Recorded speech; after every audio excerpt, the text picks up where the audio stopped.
I went down with the fishing hole, and I sat down with my fishing pole. The Kellys and Destin industry evolves. Me out in the middle of the lake.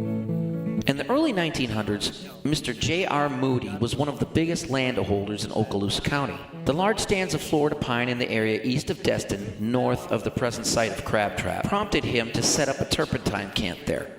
The Ford radiator and The man he sent to establish and oversee the camp was his employee, Coleman L. Kelly. Coleman and Mattie Mae were married in 1933 in Bonifay. Coleman came from Bonifay, Florida, to the area in 1934 to set up the turpentine camp.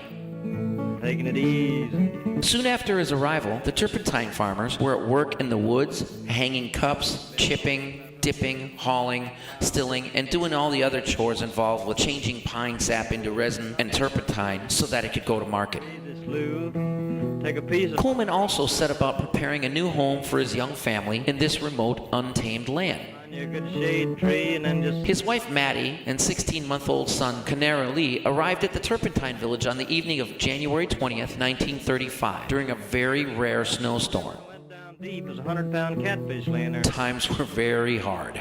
Back and rode it in. Often in lieu of wages, Mr. Moody would pay Coleman with deeds to parcels of land. People come running. This was the beginning of the Kelly family becoming one of the largest landowners in the county.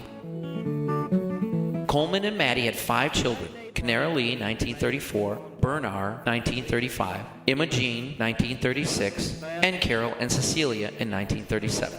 Not catch one. Coleman bought land and built a little store which had 3 gas pumps, groceries, a restaurant, and a social area.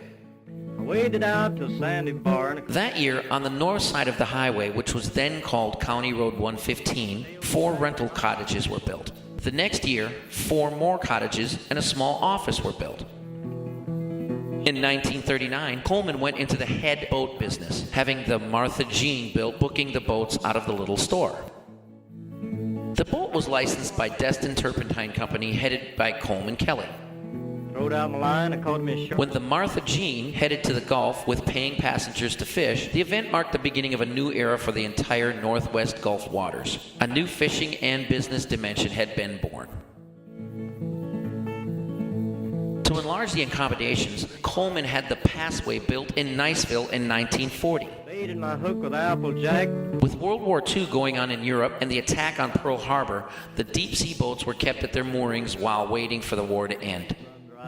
The Passway was sold in 1944 and the Martha Jean in 1945. The first spurt of deep-sea sport fishing had experienced a healthy birth.